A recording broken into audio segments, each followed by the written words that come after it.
જય ગાય માતા। આજે ચાકર આવી ગઈ છે જો પાછી કેટલા દી રે 3 દી રે અને અહીંયા મારા મહાદેવ બેઠા। હર હર મહાદેવ મહાદેવ। સૂરજનારાયણ દેખાતા નથી, જેવા તેવા દેખાય।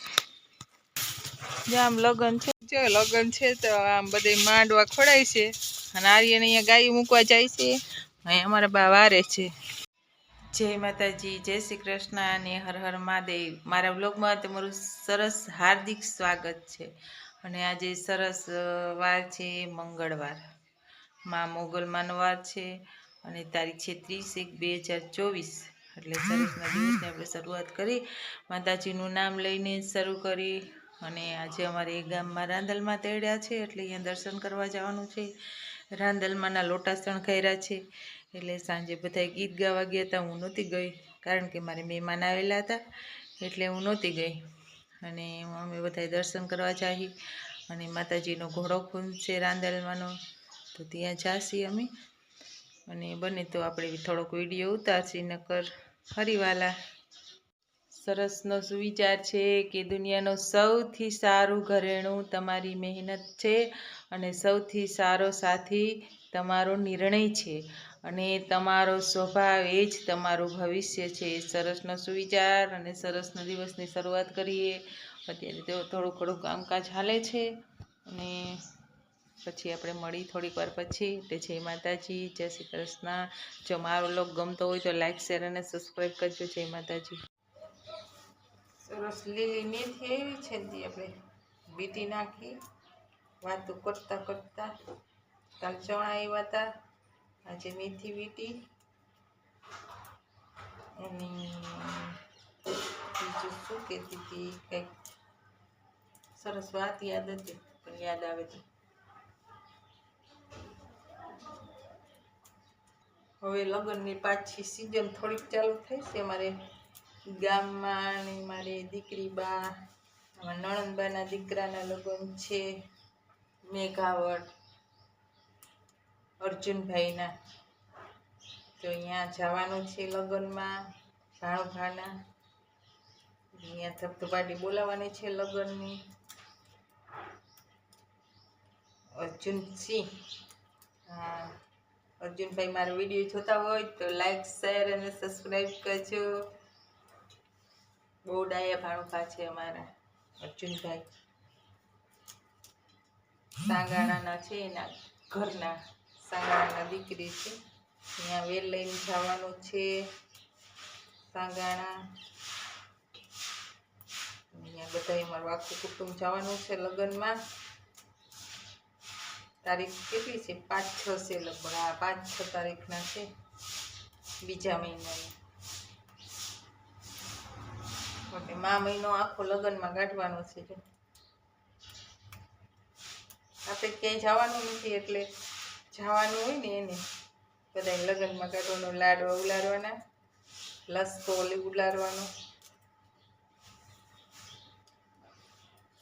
ધાણા ભાજી કેવી સરસ છે, ફૂલડાવાળી, એવી સરસ સુગંધ આવે અને ચટણી સરસ થાય મસ્ત। મરચાંની બનાવી છે આજે ચટણી ને, રાતે પ્રોગ્રામ રાખવો જ, લસણવાળી ચટણી ને દહીં। અમારે કિંજલબાના થવાના હતા વર્ષમાં લગ્ન, પણ હવે એ વિહામો ખાઈ ગયા છે એના સાસરિયા પક્ષવાળા, નકર અહીંયા તો અમારે ફૂલ તૈયારી હતી લગ્નની। એના ભાઈ કે બધું સારું છે, વરસે સારું થયું હતું સરસ। કિંજલબાનું અમારા ભાગશાળી છે અને એ વયા જાય પછી તો અમારે અંધારું થઈ જાય। અમારે હરતું પરતું પંખીડું છે કિંજલબા, અહીંયા આવે ઘરે રે, કાંઈ પણ નવીન કાંઈ ધાર્મિક કામ થતું હોય તો અહીંયા પહેલાં એ સાથ દે, રંગોળી પૂરે, તોરણ બાંધે, પછી કંઈ પણ આમ કંઈક તૈયાર કરવાના હોય કે બધું કરવાનું હોય તમારે કિંજલબા પહેલાં હોય। અત્યારથી એમ થાય વયા જાય તો શું થાય, અમને નહીં હોરવે, પણ હું દીકરી તો હારે હારી લાગે માણા કે કાં મહાણે હારી લાગે ને કાં હારે હારી લાગે, ગમે એ રાજાથી રાંકની। એવું છે દીકરીની વિદાય. મીન્સ કાલ સરસ ગીત ગાયું હતું. દીકરી તો પારકી થાપણ કહેવાય. સરસ બધાએ કોમેન્ટ કરી કે સરસ ગીત હતું. સરસ થેન્ક યુ બધાને દિલથી ખૂબ ખૂબ ધન્યવાદ. મારું તમને ગીત ગમ્યું એટલે આજે પણ એક સરસ ગીત ગાવું છે. અને રાંદલમાના દર્શન કરવા પણ જવાનું છે અમારે. એવું બધું કામકાજ ચાલશે. જો આની હુકવણી કરીને રાખી દેવી તો વરદી લગીને હાલે. મેથી ધાણા ભાજી ભલે મળતી તો હોય પણ શિયાળા જેવી પછી ના મળે. એ પછી ઓલા ભાવ જેવી જો શિયાળામાં બકાલું આવે ને રીંગણા, મૂળા, મેથી, ધાણા ભાજી એવું બધું આવે ને ગાજર એવું પછી આમ આડે દીએ ના સારું લાગે. ઉનાળામાં ન મજા આવે. ભલે આપણે ભજીયા ખાઈ ઉનાળામાં તો જો મેથીના પણ ન સારા લાગે. જો શિયાળામાં ભાવે ને મેથીવાળા ગાંઠિયા થાય. રામભા આવે ને ત્યારે બનાવીશ મેથીવાળા ગાંઠિયા. રામદેવ ખાવાનું શોખીન. ઢોસાનો ને ઇડલીનો ને ભૂંગળા બટેકા તો ઓછા ભાવે. પાણીપુરી ને એને બહુ ભાવે રામદેવને બધું નવું નવું. મારા છોકરા હોસ્ટેલમાં છે એટલે હવે તો પરીક્ષા આવશે છોકરાઓની 10મા 12મા વાળાને. હવે ચાલુ થાય બધાને આમ વાંચવાનું ખૂબ. બિચારા ભગવાનને પ્રાર્થના કરી પાસ થઈ જાય બધા 10મા 12મા વાળા. મહેનત કરે ખૂબ જાજી. પ્રાર્થના ફોન તો પ્રાર્થના કીધી હતી હોળીમાં અમે બહુ વાંચી છીએ. મેં તો સારું સારું વાંચજો બેટા, 10મા પાસ થઈ જાય, મમ્મી પપ્પાનું નામ રોશન કરો. એવું હાલે છે. જો હવે આજે તો બનાવવું છે આપણે ભાજીનું શાક નથી બનાવવું. બીજું કંઈક નવીન કંઈક બનાવશે તો રેસીપી મૂકશે અંદર. ટાઈમ હશે તો મૂકીશ, નકર પછી હરિવાળા આમાં કઈ ધડબડાટી ઉપડી જાય કંઈ ખબર ના પડે.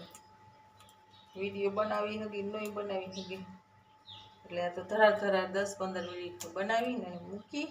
નકર આમાં કામમાંથી નવરાઈ ના થાય. આપણે ખેડું માણાવીએ છે. જો હૂકવી દઉં થોડીક તો હુકાય છે.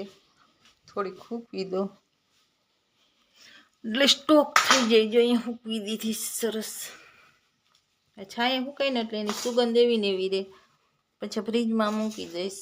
ફ્રીજમાં મૂકી દેવાય. નકર ફ્રીજ ના હોય તો જબલામાં બાંધીને પણ મૂકી દેવાય. એવી ને એવી સરસ રહે હુકવણી. જો ચટણી બનાવી સરસની. મરચાં, ધાણા ભાજી, લાલ મરચું અને હવે એને વઘારી. અહીં તેલ મૂકી દીધું. એમાં નાખી મેથી, એમાં નાખી જીરું, એમાં રાખી રાઈ તડતડાટી, એમાં નાખી હિંગ. હવે ચટણી નાખી અને છમકારો બોલાવી દઈ નાખી. એટલી બધી બનાવી હતી જો ચટણી. લાલ મરચું, ધાણા ભાજી, પછી લસણ લીલું. અઠવાડિયાનું હક થઈ ગયું.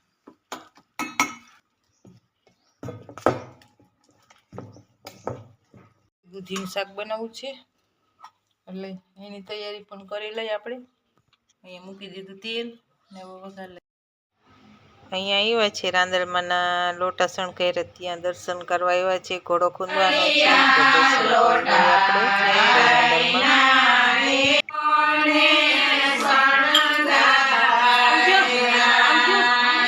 આવે છે બધા.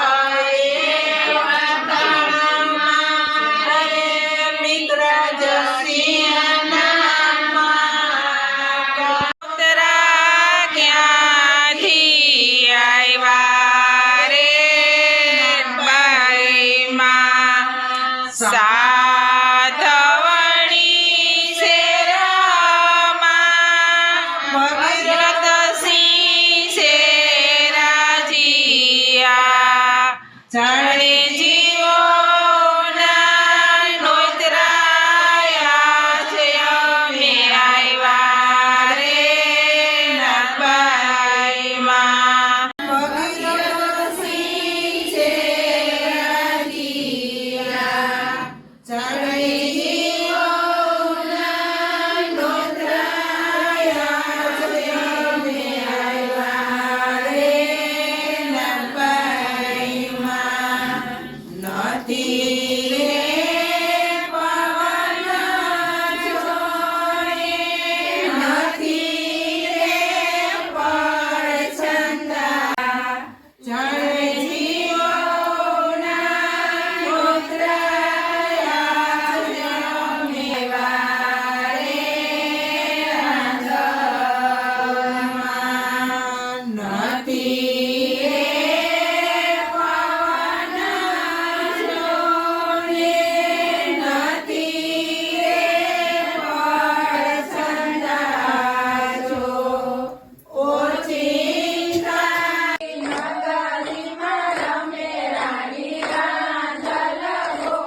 મહાદેવ કોઈ દેખાતું નથી અત્યારે તો હે ઉપરથી પડ્યો તો હા કે હે કોણ પડ્યું તું ભાઈ કે ભાઈ કોણ પડી ગયું તું ભાઈ હા તું ક્યાં ગયો તો પાણી ગયો તો વાળ કપવા હે એ સેયું ગટકુડું ભૂ ભૂ ભૂ પીવું છે હાલો દઉં હો પીવું ભૂ વિચારો તો શું હે પાણી પવાય ને હે વેદિકા ન પવાય હરખું પીવડાય અરે શ્રેયુ પાણી પાઈ છે ભગવતી બા બેઠા છે હા જો ભગવતી બા અડે જો શ્રેષ લંબ વાત કરે હસ્તી પાણી પીવાય એને પીવું હોય તા હું પીવું હોય હા